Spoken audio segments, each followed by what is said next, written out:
Ya, okey teman-teman, selamat datang kembali di channel ini. Sekarang kita dengarkan keterangan dari Ibu Risma mengenai bansos. Ini adalah keterangan yang ditunggu-tunggu seluruh rakyat Indonesia. Untuk lebih jelasnya, mari kita lihat keterangannya di Mahkamah Konstitusi. Bismillahirrahmanirrahim. Assalamualaikum warahmatullahi wabarakatuh. Selamat pagi, salam sejahtera bagi kita semua. Shalom, Om Swastiastu, Namo Buddhaya, salam kebajikan.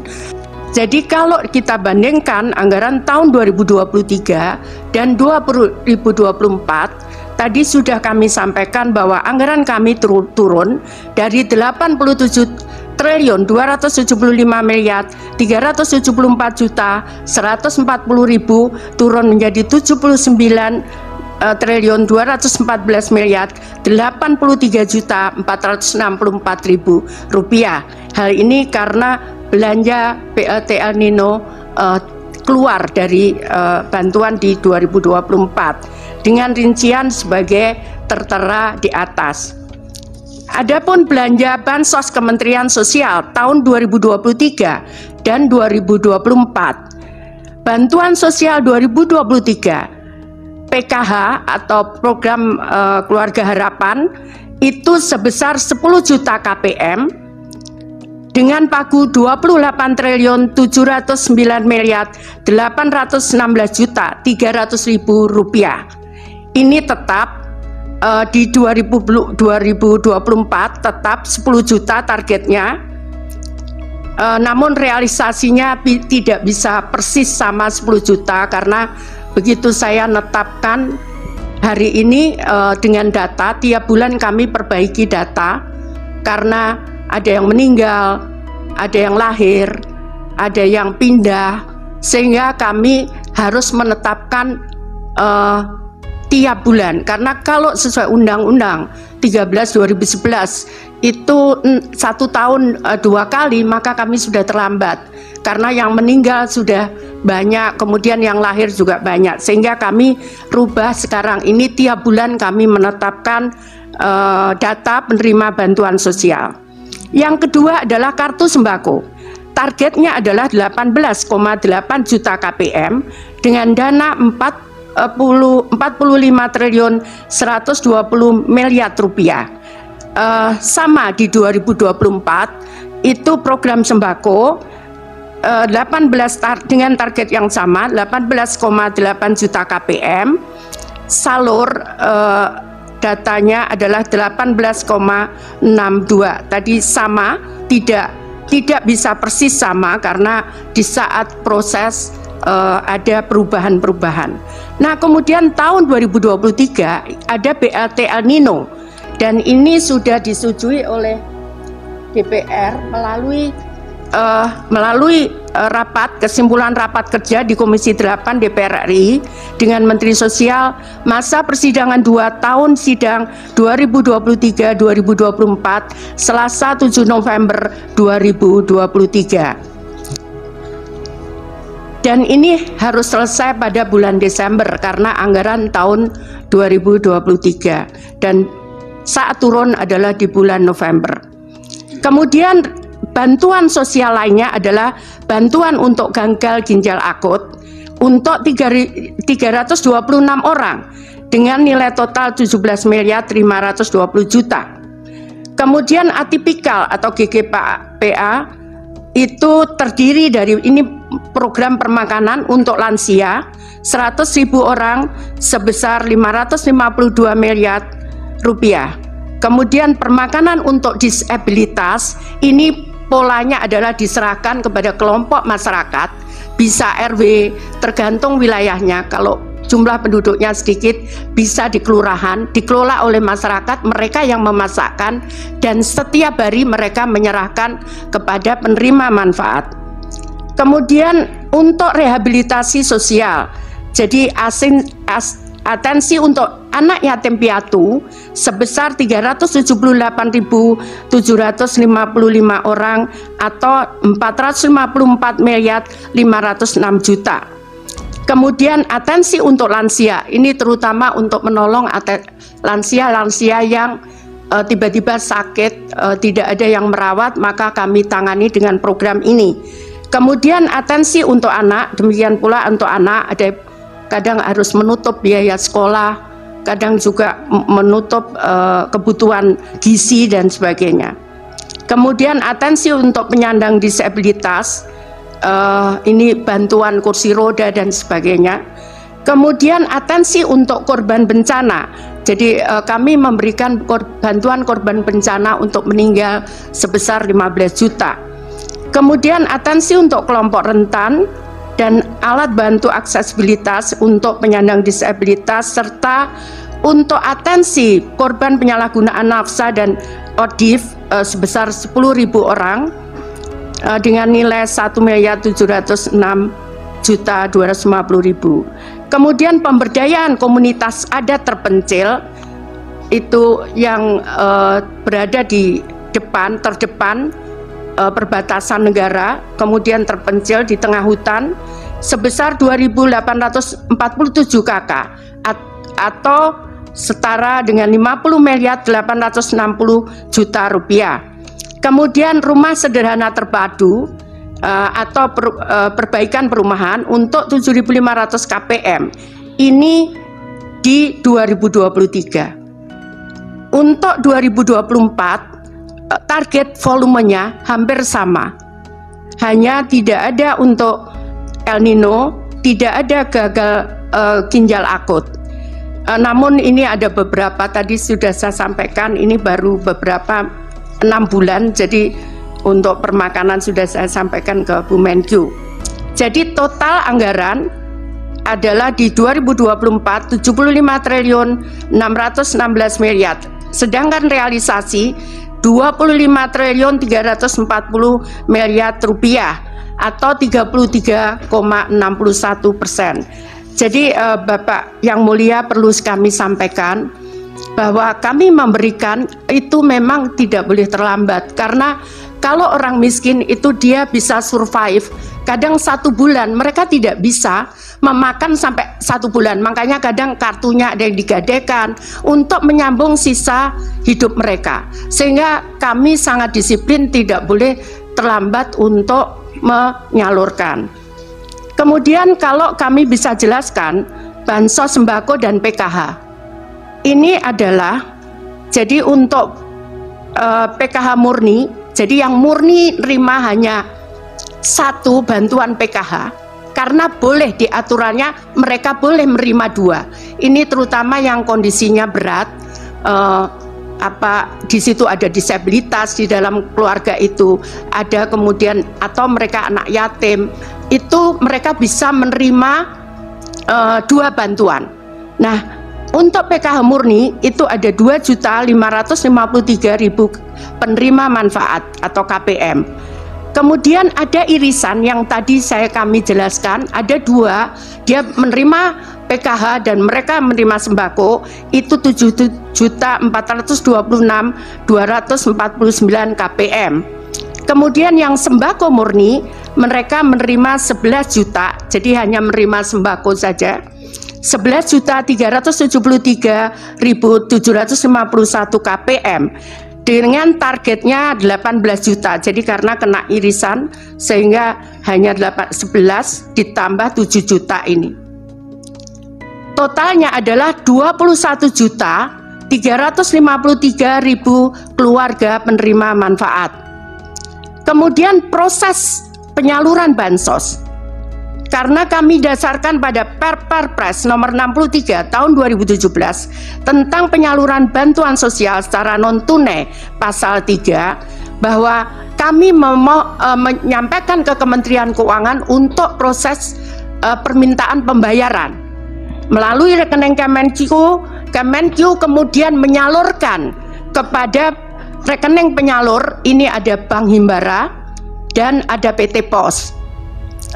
Kenapa kita pilih PT Pos? Karena proses di bank itu membutuhkan waktu 3 bulan untuk mulai mereka buka rekening, kemudian sehingga mereka punya rekening dibutuhkan waktu 3 bulan. Sehingga untuk yang tadi kami sampaikan, kalau dia meninggal kemudian harus diganti istrinya atau anaknya, itu mereka tidak bisa kemudian off, kita berhenti. Kalau meninggal bukan tiba-tiba serta-merta dia menjadi kaya. Karena itu kemudian itu yang baru-baru pengganti itu kita salurkan lewat PT POS.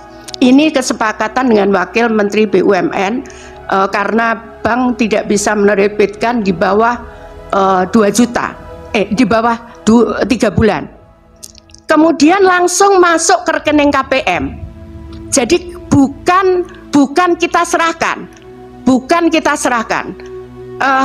masuk ke rekening KPM. KPM bisa ngambil di bank, di ATM. KPM bisa ngambil di saat penyaluran, tapi tetap masuk di rekening KPM.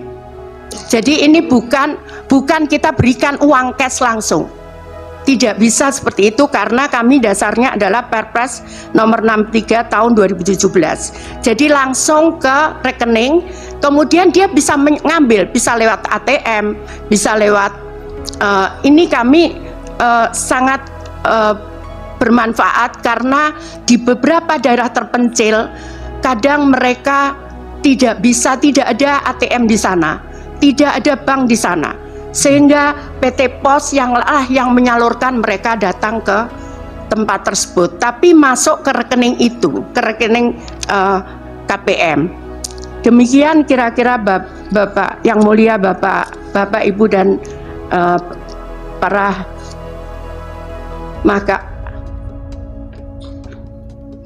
Mahkamah Konstitusi. Saya mohon maaf menjelaskannya bukan dengan membaca karena saya biasa melakukan dengan chart seperti ini. Demikian, terima kasih, mohon maaf kalau ada yang kurang berkenan. Saya akhiri, wassalamualaikum warahmatullahi wabarakatuh. Salam sejahtera. Ya, teman-teman, itu tentang keterangan dari Ibu Risma mengenai bantuan sosial yang disalurkan di tahun 2023 dan juga 2024. Nah, dari keterangan ini teman-teman silakan memberikan tanggapan Anda, komentar Anda mengenai hal ini. Nah, sekarang kita lihat tentang hal ini teman-teman. Ya, teman-teman, salah satu yang dipersoalkan oleh kubu 01 dan 03 yaitu mengenai pembagian bansos yang tidak dihadiri oleh Mensos Risma. Nah, di sini dijelaskan teman-teman ya. Begini jawab Risma soal tak hadir saat Jokowi bagi-bagi bansos. Ya, kita tahu bahwa pada saat itu ya Jokowi bagi-bagi bansos tanpa Mensos atau Menteri Sosial Tri Risma hari ini ya. Bantuan sosial bansos menjadi salah satu isu yang hangat diperbincangkan beberapa waktu kebelakang. Salah satu yang menjadi sorotan ialah Presiden Joko Widodo sempat gencar terjun langsung dalam agenda pembagian bansos. Ditanya terkait keberadaannya yang jarang terlihat menampingi Jokowi di agenda tersebut, Menteri Sosial Tri Risma hari ini atau Risma memberikan jawabannya. Nah, ini jawaban Ibu Menteri Sosial. "Alah wes nggak usah, saya nggak komentar," kata Risma sambil berjalan menuju pintu keluar di Kompleks DPR RI Senayan, Jakarta Selatan, Selasa 19 Maret 2024. Sebagai tambahan informasi, program Bansos mendapat sorotan publik menjelang waktu pemilu 2024, salah satunya lantaran adanya dugaan politisasi Bansos yang dilakukan oleh Presiden Joko Widodo dan sejumlah menteri yang mendukung calon Presiden Capres nomor urut 2. Ditambah lagi Jokowi jadi semakin gencar turun langsung ke lapangan dalam membagikan bansos, baik itu bentuknya bantuan langsung tunai, BLT dalam bentuk uang tunai maupun bahan pangan. Namun satu hal yang menjadi pertanyaan, dalam pembagian bansos yang dilakukan Jokowi tidak didampingi Menteri Sosial Mensos Tri Risma hari ini atau akrab disapa Risma. Adapun Risma sendiri merupakan anggota Kabinet Indonesia Maju dari PDI Perjuangan. Ya, Menteri Koordinator Perekonomian Airlangga Hartarto sebelumnya sempat menegaskan pembahasan terkait anggaran bantuan sosial Bansos melibatkan Kementerian Sosial atau Kemensos. Airlangga juga menepis Menteri Sosial Mensos Tri Risma hari ini tidak dilibatkan. Ia menjelaskan program Bansos masuk anggaran ke Mensos. Oleh sebab itu Risma, panggilan akrab Tri Risma hari ini, menurut Airlangga juga ikut terlibat. Anggarannya dari Kemensos? Ya, kalau anggaran dari Kementerian Sosial kan pasti terlibat, ujar ditemui usai nyoblos di TPS 005 Melawai, Kebayoran Baru, Jakarta Selatan, 14 Februari 2024. Selain dalam pembahasan anggaran, Airlangga menegaskan bahwa Risma juga terlibat dalam penyaluran bansos ke masyarakat.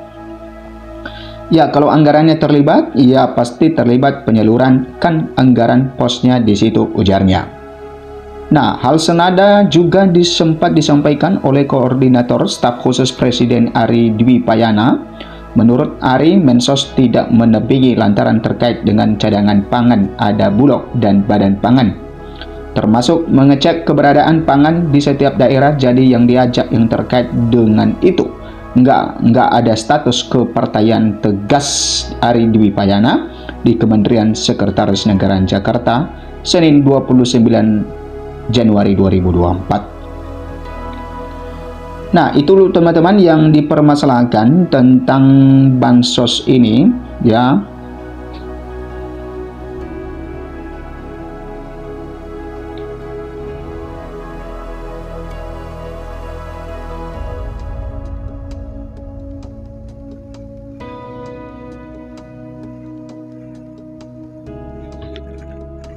Nah, kemudian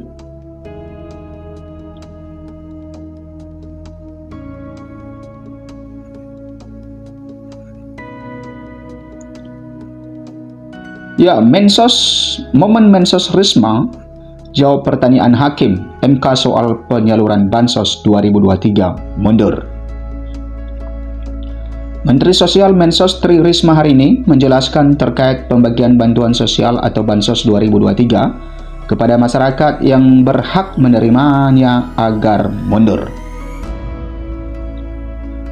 Menteri Sosial Mensos Tri Risma hari ini menjelaskan terkait pembagian bantuan sosial Bansos 2023 yang kepada masyarakat yang berhak menerimanya agak mundur.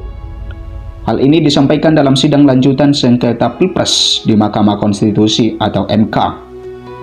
Kemudian penjelasan Risma berawal saat Hakim Suhartoyo menanyakan soal dalam 6 tahun terakhir pencairan mengalami pengecualian.